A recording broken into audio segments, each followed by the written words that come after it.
Welcome everyone to the Tippie webinar series. Thank you for joining us for today's webinar. My name is Ashley Durham and I'm the Director of Alumni Engagement at the Tippie College of Business. The Tippie webinar series is an initiative of the Engagement Department. Our goal is to bring the knowledge of our faculty and staff to you wherever you may be in the world. I'm excited to have Kati Schneider with us today as she talks to us about imposter syndrome. Just some information before we get started. We have a lot of content to share with you today, so we'll do our best to get to your questions at the end of the presentation. Quick reminder to please put your questions into the Q&A feature of the Zoom platform, not to be confused with the chat inbox. The Q&A feature helps keep those questions organized, and we appreciate you submitting those during the presentation or at the end. If we don't get to your question, you are welcome to email Kati directly following the presentation. As a reminder, all of our virtual presentations are uploaded to the college's YouTube page with closed captions a few days following the live webinar event. We also encourage you to stay until the end of the presentation so that we can collect your thoughts on today's webinar. Your feedback helps make our virtual programming even better, and we appreciate you taking time to answer a 5-question survey at the end of our Q&A session. Now I'd like to introduce Kati Schneider. Tippie partners with the University Counseling Services to have an embedded therapist, Kati, at the Tippie College of Business. As an embedded therapist, Kati understands unique experiences and needs of business students. She is committed to promoting positive mental health wellness. Thank you so much for being here today, Kati, and talking to us all about imposter syndrome, and the challenges associated with that. Thank you, Ashley. Good afternoon, everyone. It is good to be here. I have to tell you all, there is nothing like shining a big spotlight on your own thoughts and feelings of imposter syndrome than by giving a presentation on imposter syndrome. When I agreed to this presentation, I thought I was giving it for about 30 to 50 people. It would live somewhere on the internet. Felt fairly low stakes to me. The day that I got notice that this was sent out to the entire University of Iowa, my thoughts and feelings of imposter syndrome skyrocketed to an all new level with this presentation. And I tell you that because if you are here, I assume that you are experiencing something similar, and that there are hundreds of others of you on this call who experience something similar to you as well. I am by no means a specialist in imposter syndrome. So you might be thinking, why am I here? This lady is telling me that she experiences imposter syndrome, and she is also saying she is not an expert. Well, I am a mental health therapist, and I help people every day identify unhealthy thinking patterns and what it is that they can do to work through those. And that's exactly how I see imposter syndrome. I see it as an unhealthy habit of thinking and we can work through that in many different ways.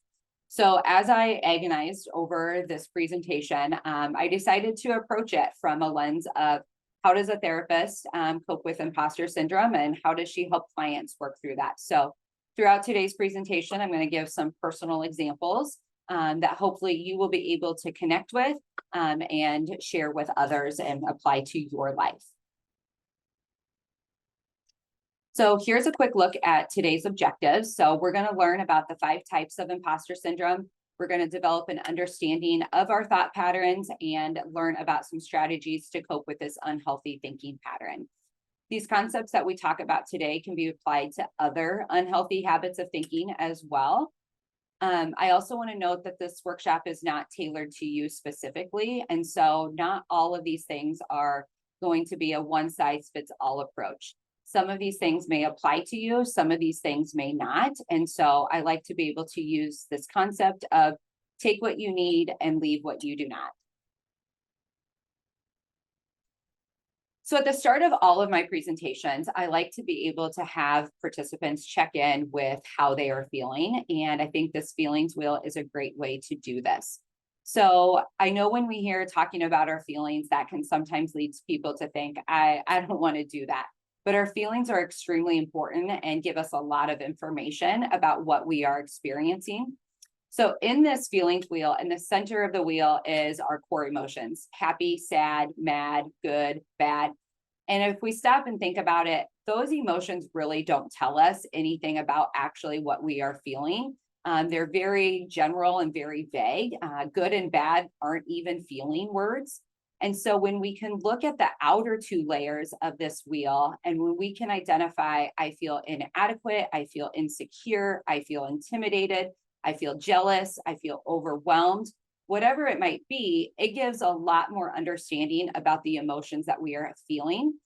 We use a phrase in therapy of name it to tame it. And so when we can name it, it can sometimes lower the intensity in which we are feeling that emotion.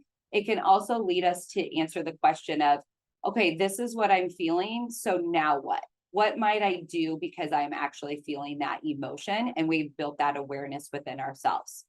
So I want you to take a few seconds and I want you to take a look at this feeling wheel. And I challenge you to try to explore, how are you feeling for today, by looking at one of the outer two layers of this wheel and identify what are those emotions that you feel for today.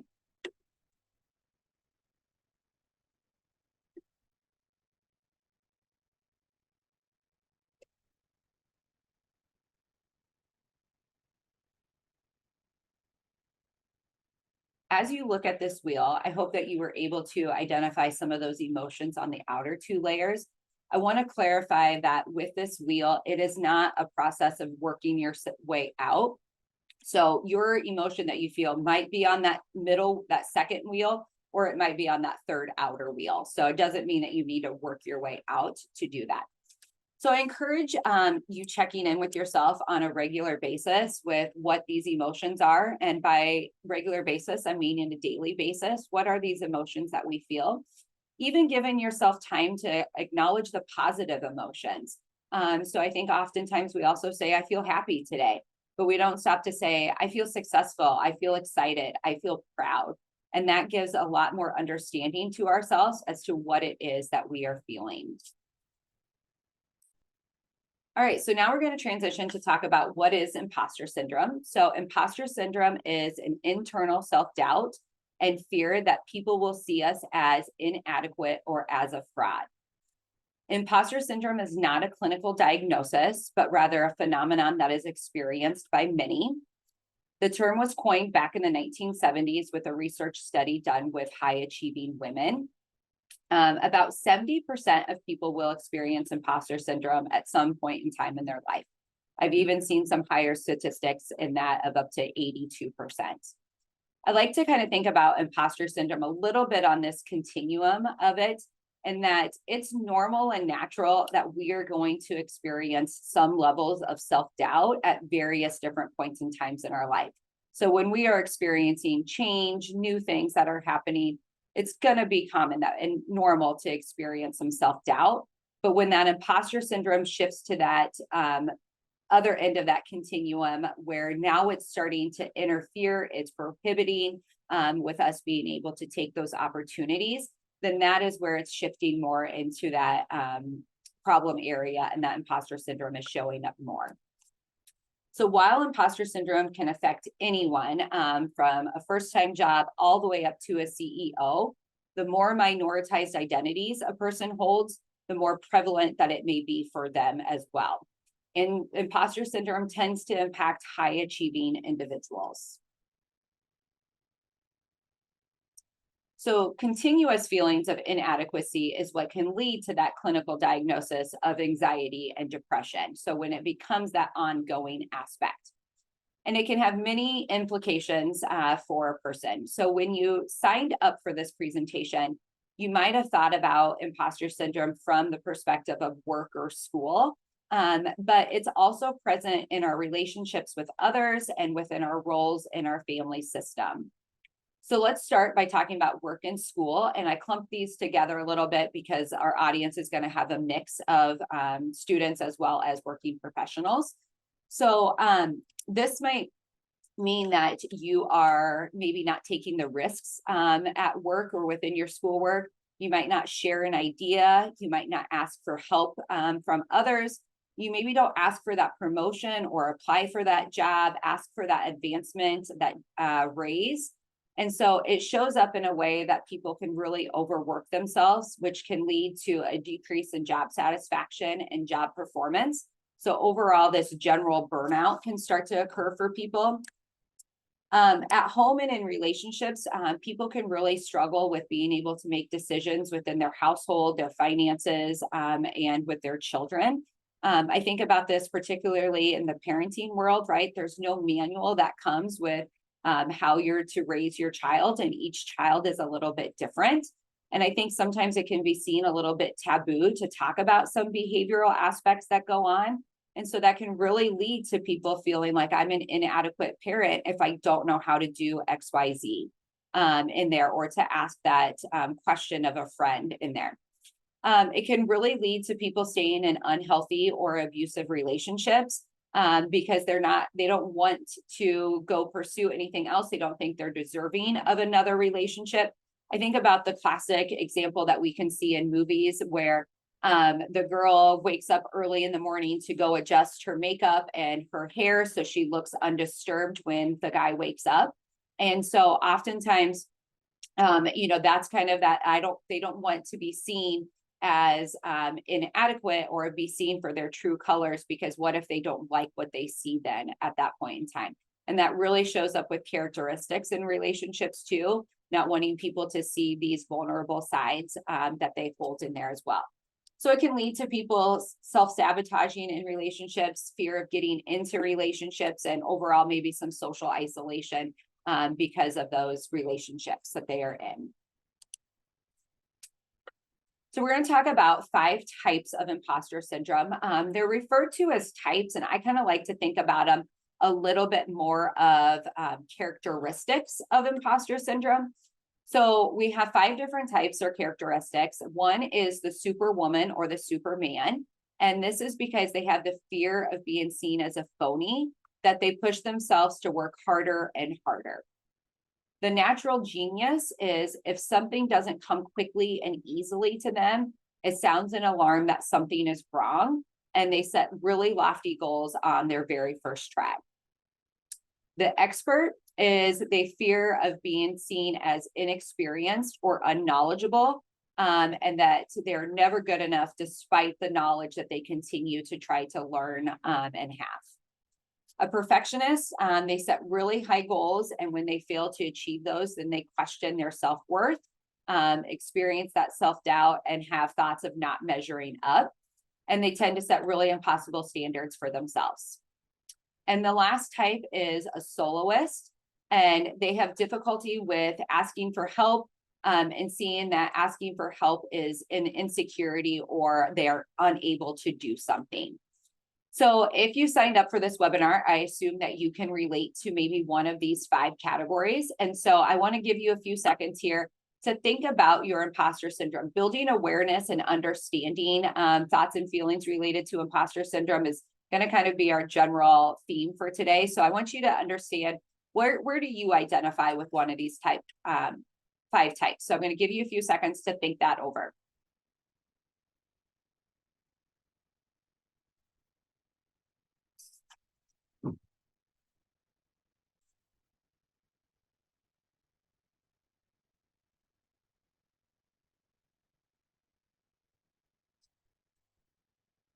Okay, so now we're going to move into, once we know what imposter syndrome is and we've identified a little bit, built that awareness to ourselves, now we're going to start to look at what can we do to kind of help cope with that. And so throughout this process, we're going to be utilizing this framework of the cognitive model. So we have situations that happen to us all day long. Good situations, bad situations, situations that fall somewhere in between. And these situations lead us to have a thought, which leads us to an emotion, and then our behavioral response. We often recognize our situation and then our behavioral response, but this part here in the middle of our thoughts and emotions, oftentimes that's the part where we kind of just completely skip over. And that's really the part, though, that needs to be most aware, or we need to give the most awareness to in order to have that different behavioral response. So it's really important as we go through this that we also understand the difference between our thought and our feeling because we commonly talk about them interchangeably. And so we want to be able to separate out what's actually the difference between these two. So when we say, I feel like she's mad at me, I feel like I can't do this, that is actually our thought. And so we want to be able to think about it as, I think I can't do this, or I think that she's mad at me. And so therefore, then it leads to this emotional response of, I'm inadequate, I'm worried in there, and I'm disappointed. And then it leads to this behavioral response then of maybe like shutting down or something of that sorts with people. So for an example, when I was preparing for this presentation and when I got that email that this went out to the entire University of Iowa, and those thoughts that came in of, I don't know what I'm talking about. This is a lot of people. I'm going to look like an idiot. Those were my thoughts, which led to these feelings of being intimidated, inadequate, overwhelmed, which then led to my behavioral response of rearranging slides continuously, researching more and more, and honestly just feeling kind of paralyzed in my work in there of like, I'm not sure what I need to do in there. So we need to start to build awareness to what is the thought and the emotions that are actually driving the behavioral response. Now, we also have thoughts that are positive, neutral, and productive as well. And so those are good. We want to keep those. We don't want to make changes to those. This is those that are not serving us well. And those are what we want to build this awareness to and acknowledge. So our thoughts and feelings can often get hooked. And so what happens when they're hooked is they jerk us around and they pull us off track. And the thing about thoughts is they are just thoughts, and we choose whether we're going to give them power, meaning, attention. We are going to entertain them. And so our thoughts can get hooked in our actions and in our awareness. So when they get hooked in our actions, this is when, such as in a way that we say and do things that are ineffective. So for an example, for those of you who are parents in the audience, this is a story that you may be able to easily relate to. So one morning, my toddler son was refusing to put his coat on to leave the house. And my thoughts and feelings at that time got hooked together, and that if he does not wear a coat, I am a bad mom, and I am going to look inadequate and look like a bad mom when I show up to daycare without my toddler son in a coat. And so when those thoughts and feelings got hooked in this, I was not aware of this hooked at this time, right? And so what happened is they got hooked, which led to a power struggle between my son and I. And so what ultimately happened was to worse parenting than my son not wearing his coat, when it led to me yelling, me losing my cool, he's yelling back, and it led to this power struggle in there. So my behaviors became ineffective when they got hooked with these thoughts and feelings. They can also get hooked in our awareness, and that we get lost in those thoughts, that we are no longer paying attention in an effective way. So I often think of this very commonly when I'm working with clients who have a big project that is due, or they are working on a test. And so they are so lost in it needing to be perfect, or worried about this judgment of, I need to get done early. What if I'm the last one in this classroom?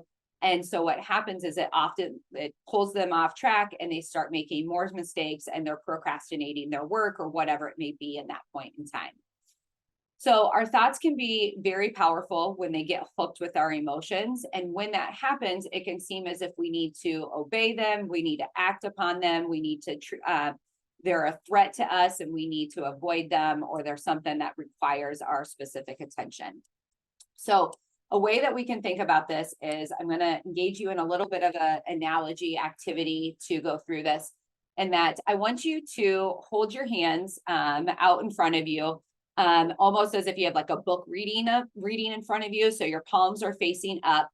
And while they're in this position, I want you just to take a scan around your room and see what you notice around your office space that you are currently in.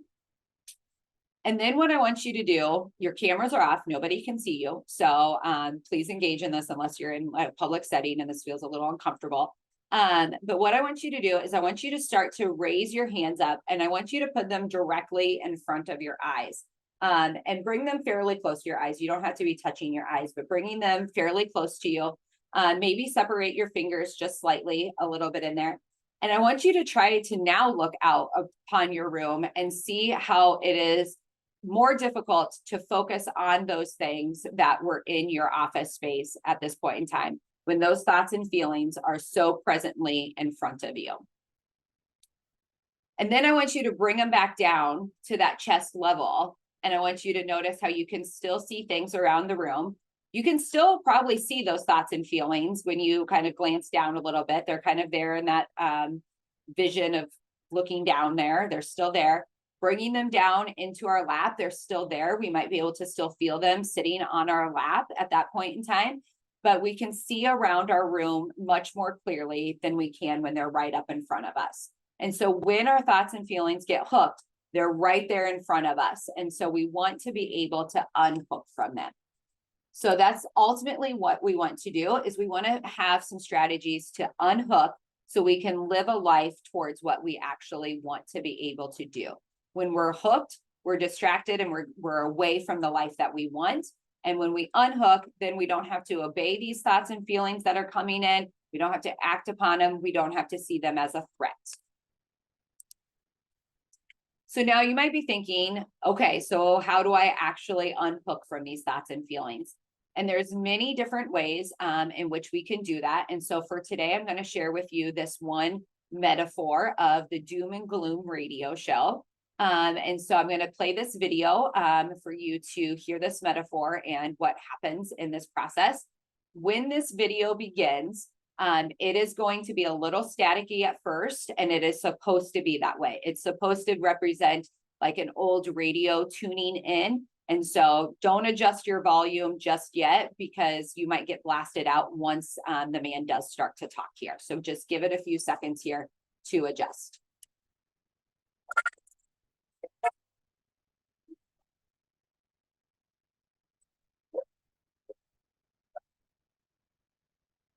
The human mind is a lot like radio doom and gloom. It broadcasts a lot of negative stuff about the past. Old, painful memories, hurts, memories of failure, things that went wrong, times people mistreated you. It also tends to broadcast a lot of doom and gloom about the future. Catastrophizing, predicting the worst, worrying about bad things that will happen or what will go wrong. And it also tends to find a lot of problems in the present. Wherever it looks, it finds problems. And that is a normal, natural human mind. Now, you can do positive thinking courses and learn to think more positively. There's no doubt, but that's not going to stop radio doom and gloom from broadcasting. That's not magically going to get rid of all your negative thoughts. Just like if you learn to speak Spanish, you're not going to forget English. So what are we supposed to do? Have you ever done some sort of really engaging activity, like reading one of your favorite books, and there was a radio playing in the background, and you were so engaged, absorbed in what you were doing, you hardly even noticed the radio was there. It was just playing away. And then maybe one of your favorite songs came on the radio, and suddenly you were really aware of the radio, maybe even singing along with it. And then the song changed and the radio kind of faded into the background again. What if you could learn to do that with your own mind? There are times when your mind is broadcasting really useful, helpful stuff about values, goals, and strategies to make your life richer and fuller and more meaningful.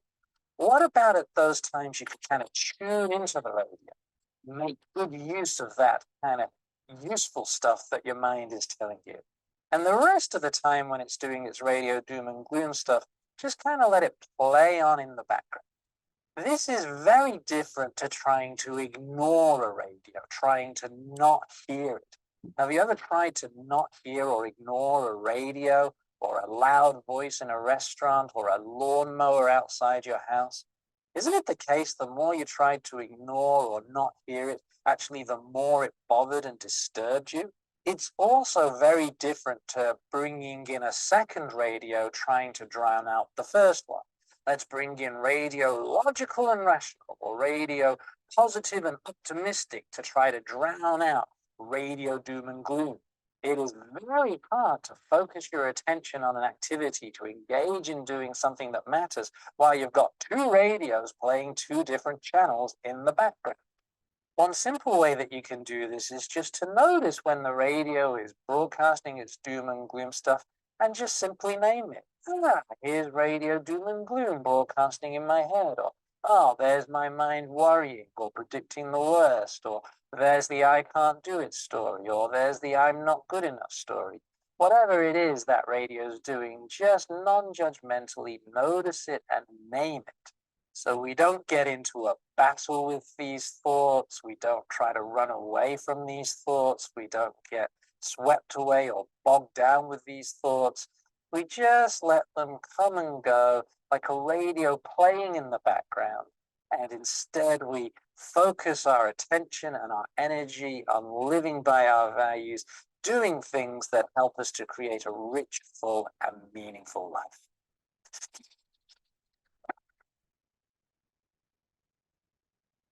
All right, so with that video, right, we talked about how imposter syndrome is not the clinical diagnosis, but continuous feelings of inadequacy is what leads to that anxiety or that depression. And so anxiety builds the more that we're focusing on something of the past or in the future, right? So with that imposter syndrome, oftentimes that's what's happening, is it's something of the future or something that's happened in the past, not in that present moment. So when we can bring ourselves to this level of acknowledgement and try not to fight against these thoughts, but rather acknowledge them, have a neutral response, allows us not to get swept away with them. So in order to do that is we need to start to build an awareness to our thoughts and the ways that they are showing up and being able to start to label them, right? That's the doom and gloom radio show playing in the background. So for example, when preparing this presentation, and I would have those thoughts of, I don't know if I can do this, I might look like an idiot, I would practice being able to label them and shifting my attention back to the present moment and not letting my thoughts, not trying to push them away with giving myself positive encouragement, but rather acknowledge them and then just shifting my attention back to where I was. So this can take time. This isn't something that's easy to do. And it might work for a significant amount of time. Other times it might just work for a minute or a few seconds. It doesn't mean that it's not working. It just means that it's a new skill that you are learning. And so therefore it's going to take more time. And so you have to continue to practice and acknowledge and work through that. I encourage people to do a regular check-in with yourself. So throughout the day, stop and kind of pause and say, you know, have I been doing a little bit of that doom and gloom radio show at various different points and times in my day? And awareness is a really key point into us being able to make changes for our future. So for example, coming back to that example that I gave with my son, once I dropped him off at daycare, we had repaired, I was driving into work, still not feeling great. But when I was able to stop and reflect and recognize that my thought pattern was, I'm a bad mom if my child doesn't wear his coat, and then recognizing that I was actually behaved in a worse manner than my son not wearing his coat on a fall day, that has helped to build that awareness. So we eliminate some of those power struggles in the future at that too. So when I start to notice those thoughts and feelings coming in of I'm a bad mom, I can kind of start to catch those because I've built this awareness to it through my past experience with that. Now, this doesn't mean that we eliminate all, power struggles and I'm the best mom ever, but it helps to minimize some of those because we reflect on those experiences and we learn from those experiences specifically in there. Another thing that you might have noticed throughout today's presentation is that I have not said I have imposter syndrome. But rather what I have said is I have thoughts of imposter syndrome. I have feelings of inadequacy, of feeling intimidated. I am labeling them as I have a thought or I have a feeling versus identifying myself as an imposter, as having imposter syndrome. And this allows it to be that these are more things that just live out there They're in the background, they're thoughts and feelings come and go, and it doesn't get swept away in my identity of who I actually am as a person or as a professional. So another way, kind of just another kind of skill to think about through this process of imposter syndrome is being able to have a positive growth mindset as well. This isn't that we're trying to trick ourselves into this positivity, but more having these neutral responses that come with it. So this might look like things of, I have value to contribute. I'm capable. I will figure it out. I'm okay as I am. I am continuously learning and growing. I am worthy of my achievements. So as I went through this presentation and I was preparing, and those thoughts would play in the background and I would acknowledge that they were there, I would also shift my attention to my presentation and be able to tell myself, I can figure this out. I figured it out before, I will figure it out again. And then even by the end, being able to identify this mindset of, I have value to contribute. I'm not an expert in imposter syndrome, but I do have value still to contribute. And so that being able to have that mindset can also help us to be very successful and allow that imposter syndrome not to take over us. And then the last tip that I have related to imposter syndrome is being able to create a resource for you of accomplishments that you have that you can reference back to when that self-doubt starts to creep in. The tickler file was something that my dear friend Nancy Adrian taught me many years ago, and it's a place that you keep those feel-good things that show up that gives you that sense of worth and the success that you have accomplished. So from a kind email or a card of someone telling you that you did great, something that makes you smile, accomplishments that you've had, or those lessons that you've learned. So many people have something similar to this and may not call it the tickler file. You don't need to call it that. This is just something that Nancy called it that I adapted. And so I encourage you today to take a few minutes to go find something, whether that's a file folder, a manila envelope, some sort of a container or box, and begin your own tickler file. So tickler file is meant to be that tool that you look back on when you need that pick-me-up and you need to build that confidence in yourself. And to wrap up our session, our social media team here at Tippie had done a reel this fall that was related to imposter syndrome. And I think it wraps us up really well. And so we are going to play this video quickly. Hello, everyone. I'm here today with A and B, our dean of Tippie, and we're going to ask a few questions today. What is one piece of advice related to confidence that you would give your younger self? Many of us struggle with feeling not confident about stepping into a new role or something that seems scary. And so the piece of advice that I would give is just to always strive to be good at what you're doing, strive for excellence, but not perfection. Have you ever experienced imposter syndrome? Yeah, I think everybody has at some point in time. When I first stepped into my position as dean, I sat here in this office and looked around and thought, oh my gosh, I'm the dean. Somebody's going to figure out that I don't know what I'm doing. But what I found on my desk was a note that our previous dean had left for me. And it said, Amy, you are exactly the right person to be here doing this job at this time. And I've always kept that note, and I kind of slid it under the blotter on my desk as a reminder that everybody steps into a role that they're not fully ready for. But you were put there for a reason, and you bring important things to the table. You don't have to be perfect, and you don't have to be like everybody else. What you do have to bring is your best self. And so getting prepared and bringing your ideas and your enthusiasm to the table, I think, is what really matters. And be confident. And be confident. Yeah. All right, so there you have it. As I mentioned at the beginning of this, you are not alone. There's hundreds of you on this call who can relate to this. And we just heard from someone in a very high leadership position who experiences it as well. I love what she says there about bringing your best self. And I think taking that to the best self for today as well. So some days are met with harder challenges than yesterday or our tomorrows. And so remembering that we bring our best self for today on what we were given for today as well. And if you start to notice those challenges become more and more, and those thoughts and feelings of imposter syndrome are really starting to impact your everyday functioning, that anxiety and depression is starting to build for you, then that is the time that you want to be able to reach out to some professional resources to be able to assist you further with this imposter syndrome feelings that you are having. So if you are a student on this call, University Counseling Services is available for you. If you are an employee with the University of Iowa, then there is the Employee Assistance Program that is available.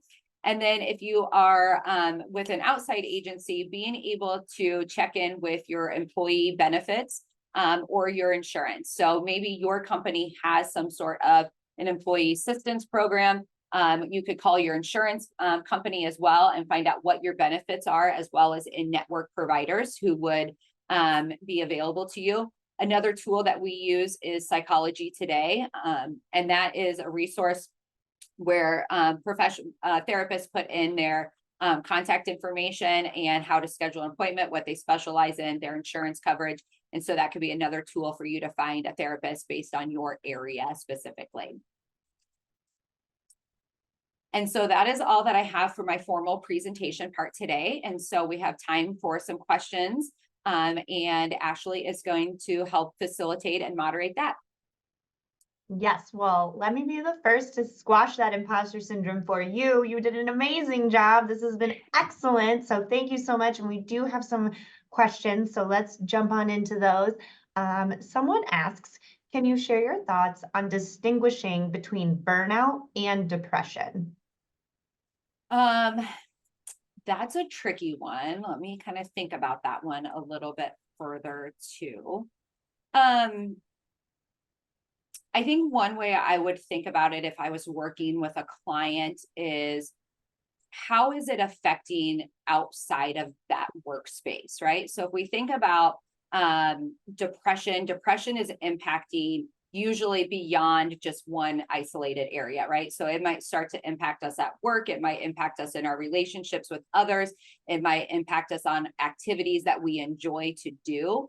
And so if we're experiencing burnout, it might lead to more like, I don't want to go to work today. I am not motivated to do my work, but weekends are great. And I am happy and I'm with my friends and family and everything is fine.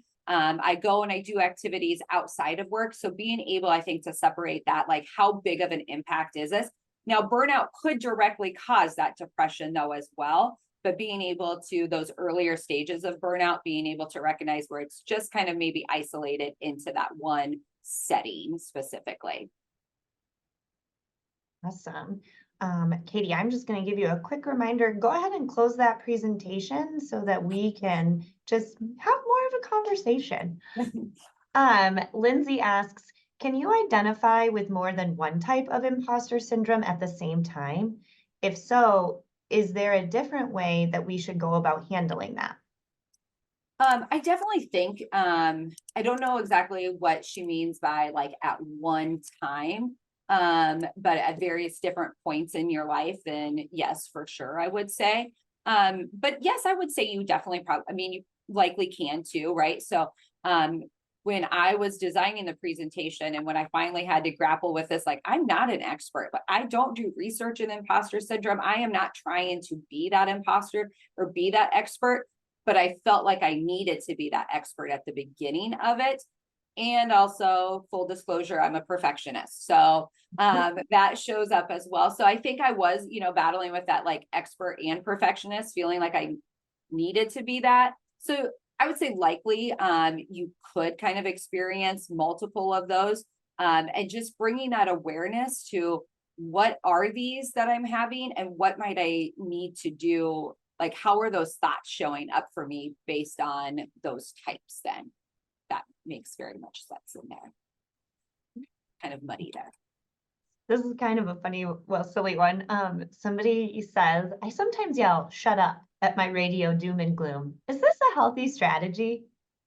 To tell it to shut up. I think as long as you're acknowledging that it's there, right? So I think being able to not shut up in like a way that we're gonna pretend like it's not there, but like, I hear you. Okay, shut up. I don't need you today. Right. Like, I think could be a really healthy way. Right. But we still acknowledge it versus trying to like pretend like it's not there.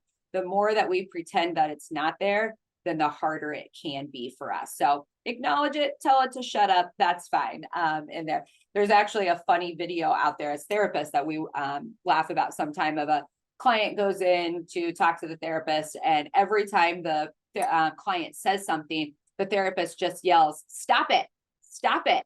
And it's really funny. I mean, he's not empathizing, validating anything with that person. And so, but there is some points where, yeah, we do just need to tell ourselves to stop it, to quit it, acknowledge it, but get out of here. We don't need to entertain you at all. Another anonymous attendee asks, how do you stop comparing yourself to others who have been in their position for a longer time than you? Mm-hmm. And I think that really comes to that type of imposter syndrome, right? Like, so if we're feeling like we need to be this natural genius or this expert in these situations. And so I think by being able to have some humility to say, you know what, I don't know, I'm going to have to do some more research and look into that.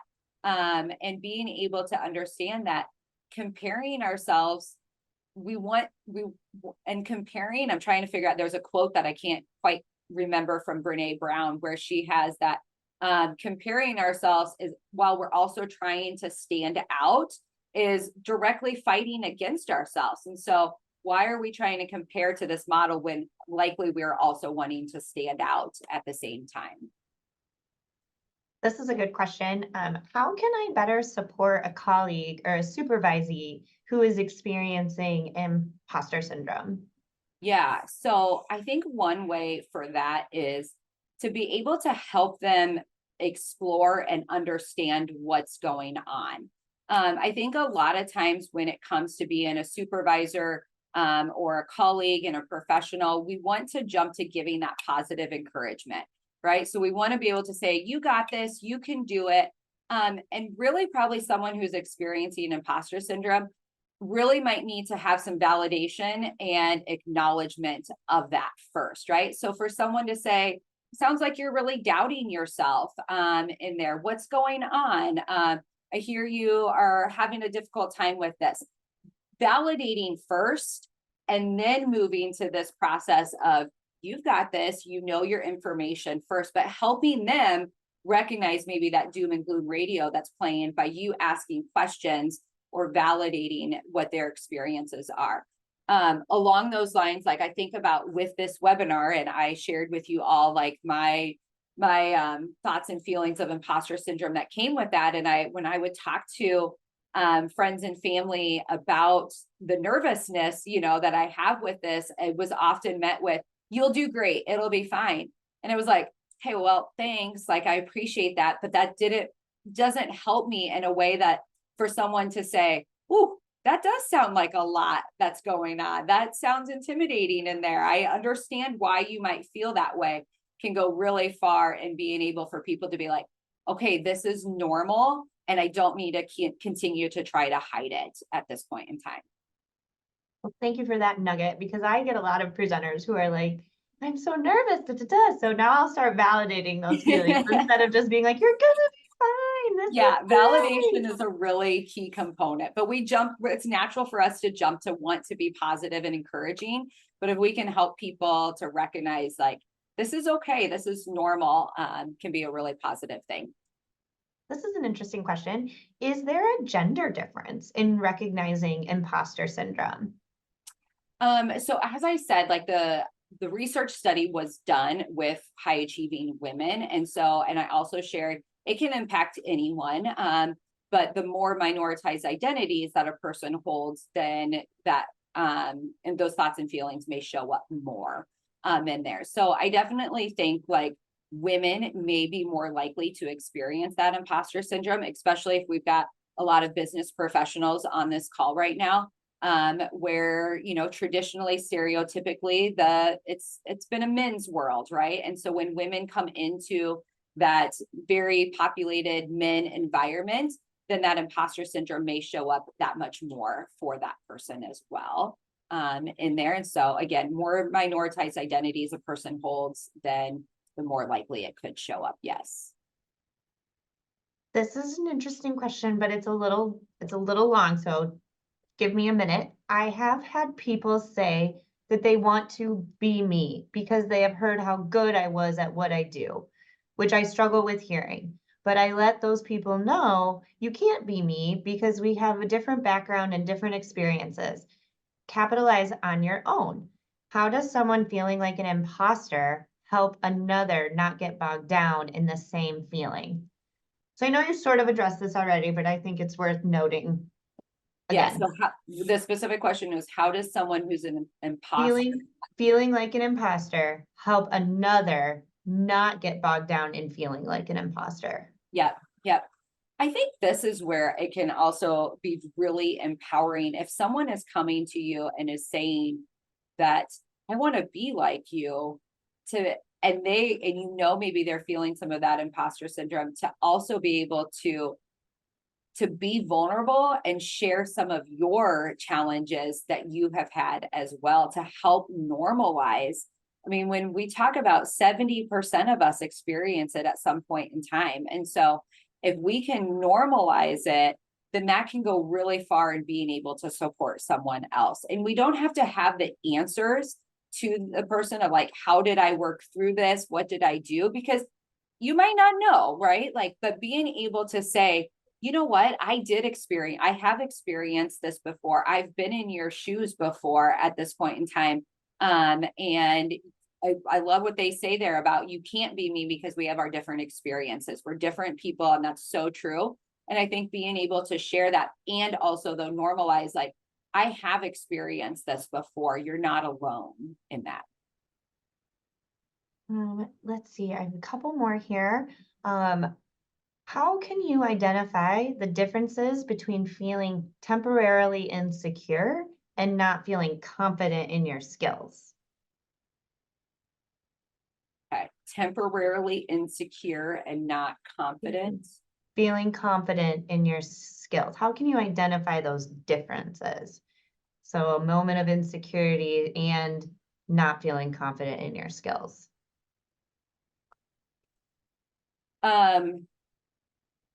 So a couple of things that I would probably recommend. So one of the things that I will work with clients on is being able to get curious. And so being able to explore what is going on at this moment. So being able to ask yourself one of three questions, or ask yourself these three questions, but then being able to determine just one answer of what fear is coming up for me.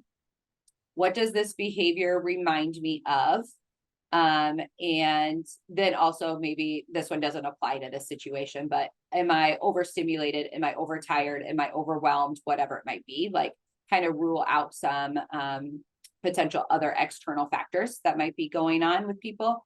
But probably from like a confidence and insecurity of being able to ask yourself, what fear is coming up, or what does this behavior remind me of? And so I think if a person can separate out the differences between that, where maybe might understand whether this is just like a short-term insecurity that I'm feeling, of this reminding me of the last time I gave a presentation and it didn't go well, right? That might lead more to like this insecurity versus this confidence that leads to more maybe this ongoing fear that is existing within a person.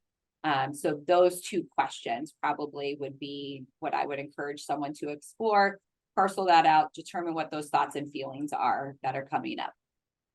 I love that idea of possibly looking at something with more of a curious lens than a fear lens of like, I wonder how that will go. Yeah. I know I've started doing that with some meetings. Like sometimes I'll see a leadership meeting and I'm like, oh, I'm nervous about that. And then I change my mindset to, I wonder how that will go. And it's amazing how that kind of just, yeah, there could be down a notch. what's the worst fear that is coming up, and what's the probability that fear is going to actually happen in there. I think we'll get to about one more question and then we're gonna give people a little bit time back in their afternoon. So can you quickly review some of the best techniques to help control imposter syndrome feelings?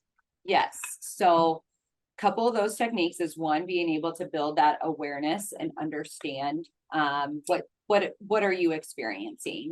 Being able to label and identify your thoughts and feelings with imposter syndrome. Being able to allow those, acknowledge them as a thought and as a feeling, and allowing them to hold off into a distance, that radio playing in the background, and not allowing yourself to get swept away in those thoughts and feelings that are coming in. Being able to have a growth mindset of being able to think about things in a positive, neutral way of, I have value to contribute, I am capable, I am continuing to learn in there. And then also being able to have some sort of resource for yourself to go back to reference those positive things that have occurred for you in your life that does show your worth. I meant to tell you, I was talking with a faculty member and he had a tickle file. I didn't know that's what it was, but he was saying whenever he's feeling like he's doubting his choices, he goes into this file, which is just chock full of notes from students showing gratitude and appreciation. And he was like, it changes my day. Yes. There is a couple more questions that have come in that are actually really good ones. So how can a supervisor better support employees that are from underrepresented identities and who may be feeling like an imposter based on the workplace culture that might not represent the dominant culture that they identify with? That's a real tricky one in there. And I think kind of connecting back to that, like validating for them, validating and getting curious in a different way, right? Like being able to ask them and explore what's your culture and your identity that you connect with in there, where are you seeing this disconnect in our agency or our business that we could do something differently in there as well. So informing yourself, right? So how can you become more informed and educated about these differences? And then also, I think being able to, just because we validate something, it doesn't have to mean that we've understood it, right? So if you're someone who you don't come from those minoritized identities, and so it might be hard for you to directly know because you're not there, but you can still validate that even without having to have lived that experience. And so being able to say, like, I hear that this environment is really challenging for you. Do you have any ideas of what we could do differently? Allowing them to have their voice be heard, even if it's for you, and thinking about what you might be able to do to change that culture within your current business as well. Remind me of the exact question, because I think I might have gotten pulled off track, or did I answer that? I think you did a pretty good job answering it. Yeah, how can a supervisor support employees who are from underrepresented identities who might be feeling like an imposter because this workplace culture is new or different from what they're accustomed to?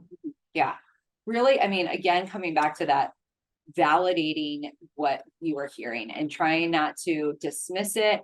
One of the things that with what is quick to invalidate someone is early problem solving. Being able to give kind of that, like, woohoo, you got it, right? Like that can be invalidating. It can also be invalidating when, of course, then the natural just not hearing them, but that quick problem solving can be really invalidating. And so first being able to listen to them and hear them, ask questions and learn more can be a really great way to validate. An anonymous attendee asks, I want to coach someone who's overcoming imposter syndrome, but now I'm worried that I may be misidentifying their superhero archetype as imposter syndrome, as opposed to just their natural work ethic. Is there an easy way to identify that someone you know is experiencing imposter syndrome, or is it just about making them feel welcome in the environment so they're comfortable expressing those insecurities? Yeah. Challenging question. That is a challenging question.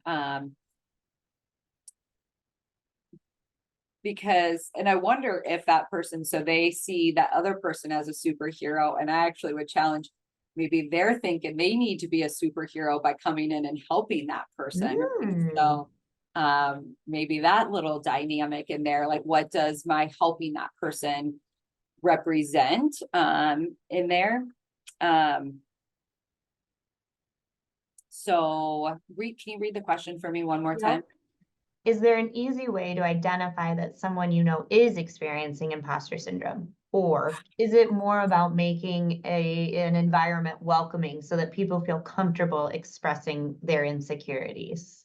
Yeah, I think it's probably more the latter of it, you know, making an environment for them to feel inclusive, you know, that they can come to you and talking to them about that validation piece again, and being able to validate what you're hearing from them.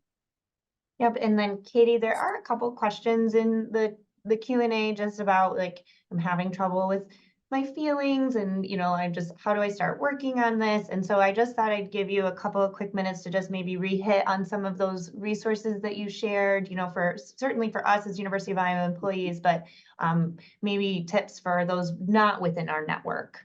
Yeah. And I'm not meaning to ask you to put your slide back up, but if you maybe could just share, that would be lovely. Yep. So being able to contact your insurance, if you're outside of the university, contact your insurance, find out who's in network for you for mental health providers. Going to individual therapy will be something that you can work on those specific goals. Usually that's about 45 minutes in length. And it's specifically tailored to you. We don't have a specific model that we like, this is what we do today, this is what we do tomorrow. It looks differently for every single person that comes in for us. And so being able to check with your insurance would be kind of one of those top ones to find those providers. And then also Psychology Today is a tool that can be utilized in there. And being able to start with that feelings wheel, coming back to that feelings wheel of starting just to build that awareness and understanding of what am I feeling, what am I thinking, and deciphering the difference between those thoughts and feelings. Awareness is a really key component to our mental health. Well, thank you so much, Katie. And let me validate that this is a big undertaking, and I so appreciate you taking time and energy to share your knowledge. But thank you to everybody for attending today's webinar, because clearly you're curious about this subject and want to learn more for either you or the community around you. When this event ends in just a moment, I'd be so grateful if you could take our quick 5-question survey, share your thoughts with us, and this helps us make future virtual events even better. On behalf of the Tippie College of Business, thank you so much for joining us this afternoon. And as always, go Hawks.